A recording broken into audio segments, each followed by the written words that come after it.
welcome to Virtual Concert Hall's live music channel. My name is Chris Au, and I have with me the co-founder of Virtual Concert Halls, Anna Ospenskaya. Hi, and everyone. we will be your hosts for today's amazing show. Welcome, and this is part 3 of the documentary of Beethoven Symphony No. 5, written, narrated by Lawrence Rapchak, created by New Media Productions Worldwide and Virtual Concert Halls, and produced by Architects of Music. This is the exploration further. Last session, we ended at the end of the exposition of the first movement of Symphony No. 5. We are moving on with our journey into the most chaotic and the most incredible section of the symphony. That's the development section where the entire plot is developing. Absolutely, and it's just a really wild way for us to explore this with Lawrence Rapchak narrating, and I'm really excited.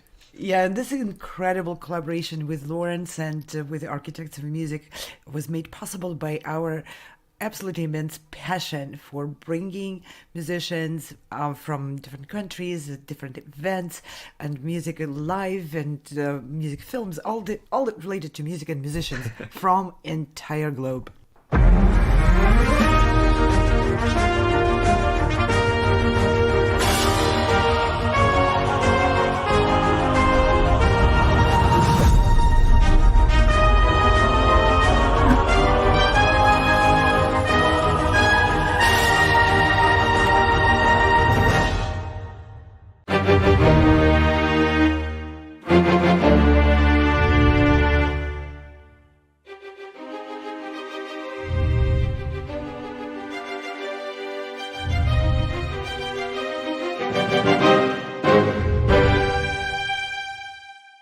And now the main motive in the horns, now with clarinets added, announces another major signpost of the music. The central development section is about to begin. And without getting technical, the stark harmonic outline of this unison passage prepares us to move into the key of F minor. That auxiliary tonal area that seems to hover over this music. And this development begins, like the exposition, softly with the motive darting about, the second violins, the clarinet, first violins, cellos, and viola. And now a continuous stream of the motif's rapid eighth notes. I'll play it slowly.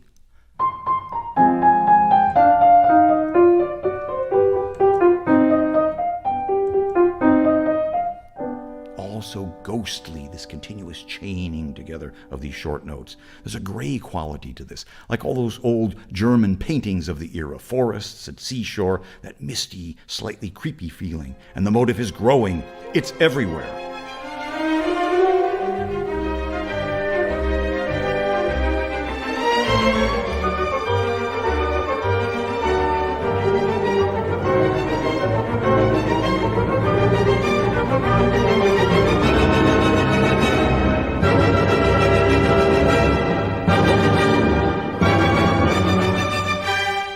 And you heard the tempest raging in those diminished seventh chords.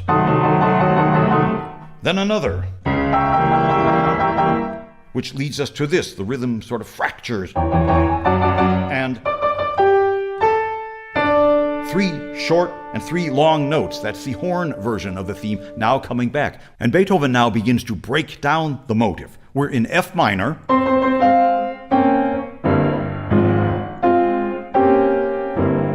Using just these 2 long notes from the theme, antiphonally, back and forth between the strings and the winds. And despite the fact that we feel the energy, the pulse of this music continually moving ahead, there's an eerie calm to this passage, a mystical aura, as if nature is contracting and devolving.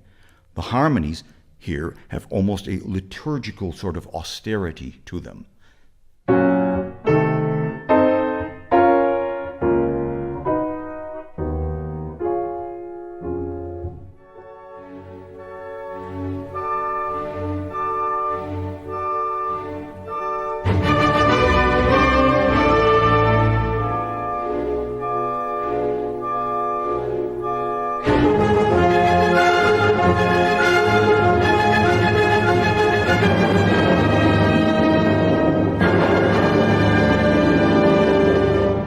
that mystical, austere quality has been swept away by the thunderous return of the main motive in full force with trumpets and timpani and ushered in by F minor.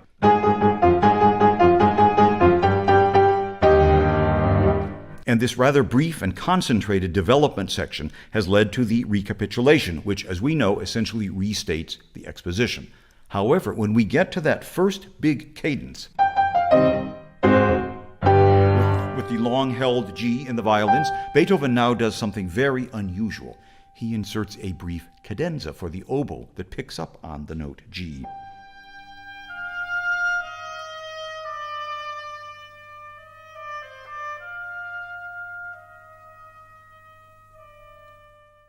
Which at this point in the movement structure gives us an unexpected moment of reflection before the drama continues to play out, which it does following the events of the exposition until we get to that big diminished chord outburst. Remember, as I said, these diminished chords can resolve in any number of ways. In the exposition, the chord did this. And we had the horns enter. But now in the recap, in the very same passage, the very same diminished seventh chord does this.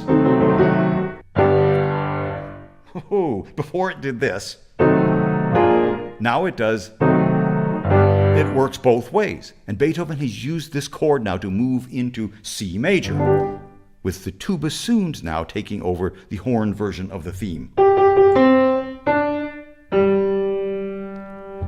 And so the secondary theme appears, and having moved into C major, which is referred to as the parallel major key of C minor. Here's C minor, here's C major. The secondary theme again provides a welcome respite from all of the Sturm und Drang.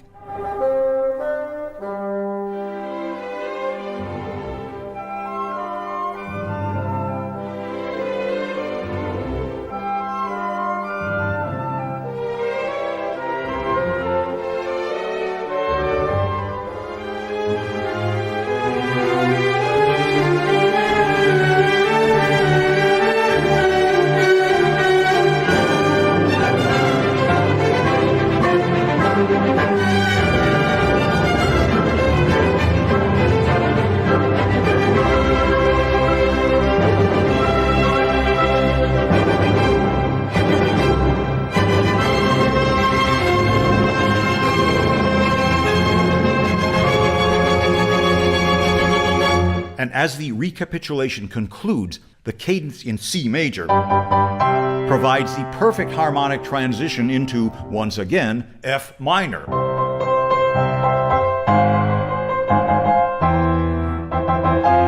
F minor, again, clearly functioning as an important harmonic force as it signals the beginning of each major section in this movement. Now it's the coda, which is as long and involved as any of the other standard sections.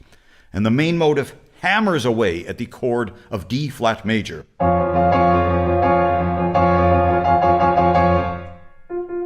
After a brief silence, a massive diminished seventh chord.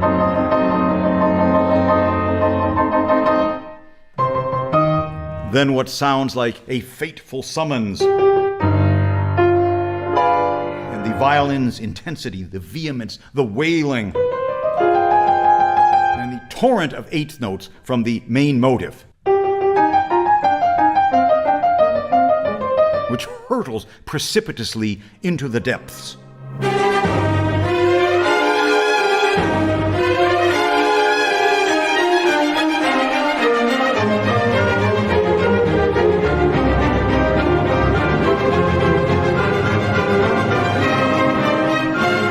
Hear how magnificently the man continues to transform and its driving energy. You just heard the arrival of a new variation. He takes the descending third interval, it now becomes this, then rising, linked together and continually rising.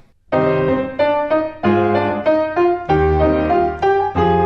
at its high point, now legato, very smoothly, it begins to fall. But it catches itself on these two chords, F minor and C minor, the wailing in the violins, jolted back into rhythm with... And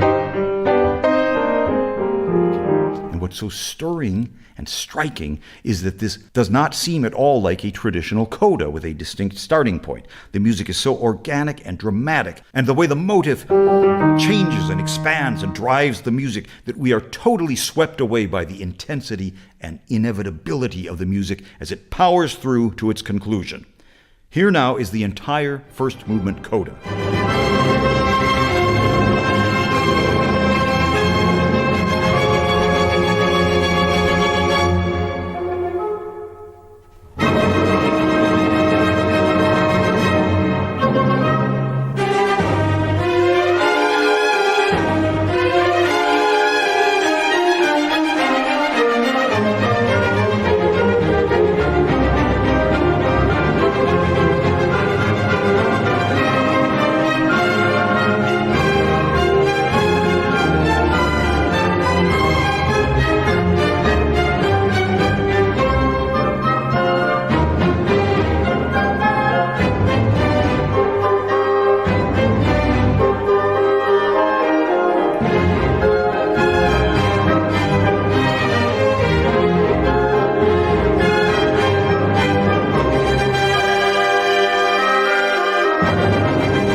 To put this in some sort of perspective, we've explored Haydn's technique of motivic construction, which he so brilliantly employed in the first movement of his Symphony No. 102, and it's obvious that Beethoven was influenced by it.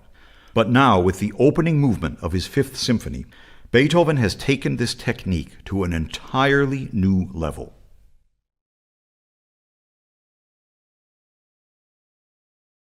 Ooh, whoa. That symphony never fails to leave a huge emotional impact, doesn't That's it? incredible stuff. It makes me wish that I was an orchestral musician, because then I could participate in such incredible drama. Yeah, lots of pianists wished that Franz Liszt made arrangements for piano. It's not the same, is it, though? To be a part of It's that not. amazing sound world. Oh, 100 people strong, right? Wow. Yeah. Yeah, and I Incredible. wanted to mention a couple of moments in the film, which I believe are really very, very striking illustrations of the story and of Beethoven and of how Lawrence Rapchak talks about it.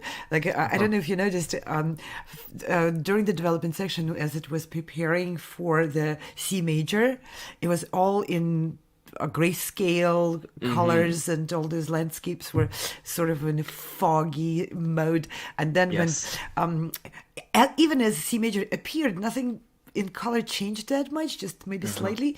And then when finally it settled, all of a sudden the color was splashed all over the screen. Blossoms back. Yes, exactly. It's a really big testament to the producers and the tech production team and the editors, making this not only sound amazing, and of course Larry Rapchak's narration is amazing, but also just visually it looks very appealing for us, and it gives such a depth to the piece itself. I love how it's like a lecture recital where you're sitting and listening to Larry talk about it. Yeah, and You get taking a just lot of theoretical music. notes so you can pass the next exam, right? Yeah, you really get a lot of music imbued within this journey, and so it feels more like an epic storytelling, and applicable for all ages, as opposed to just something that Yeah, is absolutely. academic. And another little moment in this chapter of the film, when the diminished chords start kind of striking through the texture of the symphony,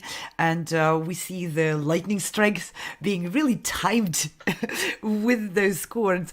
And I want to praise our team of videographers and the whole team of producing the visual side of this film for doing that. And I want to underscore, maybe professional videographers can all do that, but I don't know. That kind of timing and those kinds of visual ideas are something what is deeply rooted in musicians, performers' mind.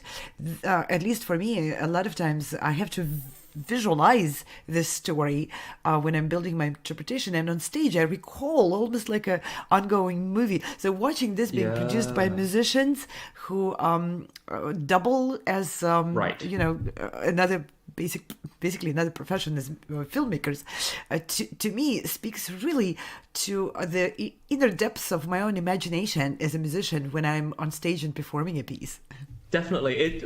It also echoes those videos by whether it's a pianist or a string quartet or something, where you have amazing videographers who time the close-ups of certain, when you watch a digital concert hall of Berlin Philharmonic, they close up on the soloist, something's the conductor, and the emotions. It's as if they have such a big insight to how the music works, and then they show it on film. So it's like a highlighting of what's dramatic about the music. I love it. Yeah, what's going on. And as a musician, and I have lots of friends who play in those orchestras. There's almost never a complete musician satisfaction with the timing of it. It's like, okay, well, this is flute a solo, and they're showing oboe.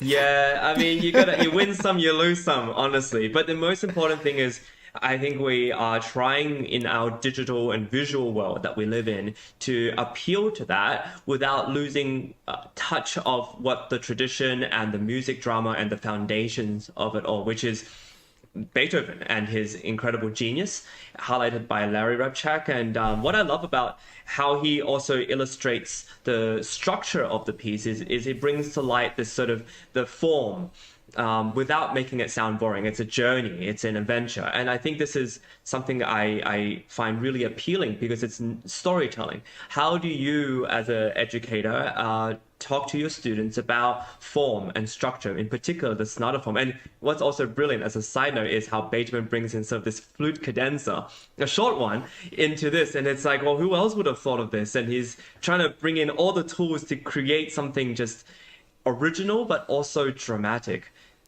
Yeah, that little cadenza actually reminds me of the Symphonie Fantastique by Berlioz. There's a spacious moment, but there's more than one in this Symphonie Fantastique, which really sounds almost like it's been taken out of this symphony. And those reminiscences are really very enriching for people who listen to the music, and of course, especially for people who perform the music, having those parallels and memories of different moments of different pieces of music. That's an extremely enriching experience because you're not just listening to one piece or playing one piece. It's a much more complex and much more chaotic and richer texture. The memories, like as a professional musician, I deal with, and this for me is one of my objectives, to invite and to encourage and inspire my students and whoever comes my way as a musician to really embrace the complexity of it and embrace the chaotic nature of music and explore it as much as possible, because this is where the emotional experience of whether listening or performing the music becomes what it's meant to be, enriching. And if you ask me as an educator with the students, what I do, I have my own system. I call it listening log. Oh, okay. Where my students have a basically a music appreciation assignment every week. Nice. And they have to watch videos or listen to recordings. And I have a whole structure and a whole curriculum in there. They can choose pieces from different styles and And but the whole point is to make it very personal. I always tell the students, no matter how young, let me back up a little bit. That assignment includes a comment section where the students need to write comments in there. And of course, they always ask me what should they put in the comment, because they obviously want to please the teacher with the comments which will fit the teacher's objective, right? And I have a very simple explanation of what I want in those comments, and I'm just going to share it with you. The explanation is, first of all, I start with what not to put in the comments, and simply do not put in those comments anything I might know or I might learn. Or, in a digital terms, don't put in those comments anything I can Google. Oh, I see. I don't want to know anything about the composer.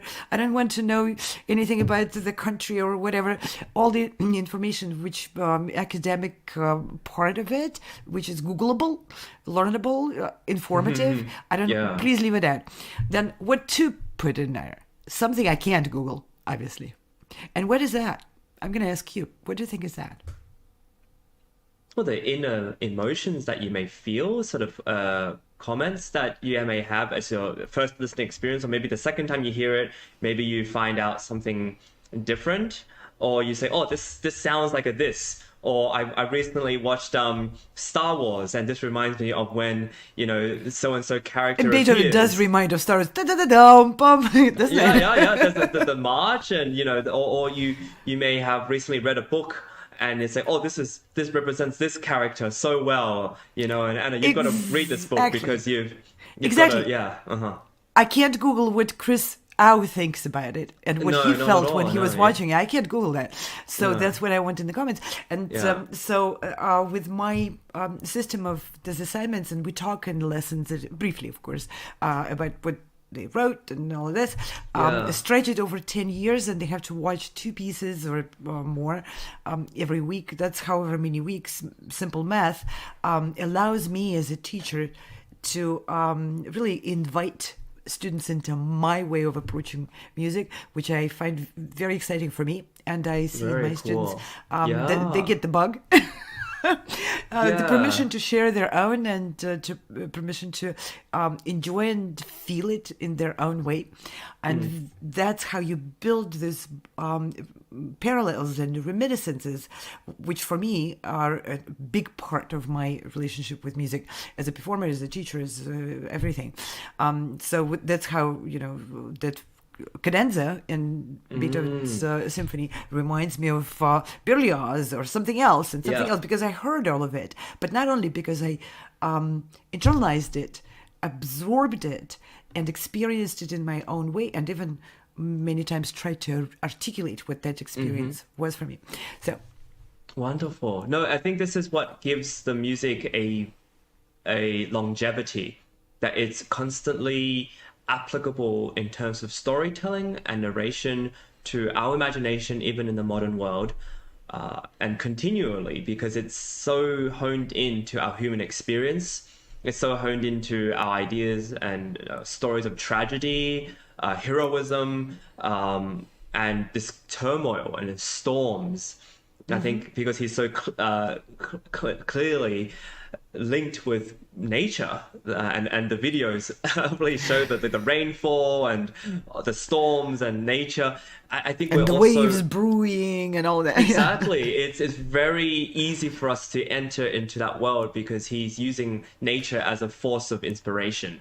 And with that, I think it's a big props to the team for making it so clear, so it's enjoyable for us. We have the amazing architects of music, Larry Rapchak, of course, in virtual concert halls and new media productions worldwide, making sure this happens seamlessly and amazingly. I want to give a big props to our team because they do so much good work, and they are all musicians. These are all musicians who put their lives into a different kind of genre of work, but still living to work and serve the music industry. If you are interested, please check out our future and current events. We're going to go through many different parts of this documentary, even just on the Fifth Symphony. We have many other symphonies, the Magnificent Nine, that we're going to present to our audiences. And this is all part of virtual concert halls, as well as our mission to share great music and insight with the rest of the world. Please check out our website at soundexpressivocompetition.com. And for other productions and to learn about us, please go to virtualconcerthalls.com. We'll see you in chapter 4. No matter where you are or who you are, music connects us all. We started with a dream, but now we are paving the future. Welcome to the Sound Expressiva Global Competition. Fully virtual, yet bringing musicians closer together than ever before, now on a global scale. True live, inclusivity, diversity, connection, community, an extraordinary array of judges. Get noticed by companies all over the world. Prizes, scholarships, performance opportunities. Apply to be a part of the most exciting congregation of artists like nothing you've ever seen before. We guarantee quality and leave no musician behind. We can't wait to hear you on the virtual stage.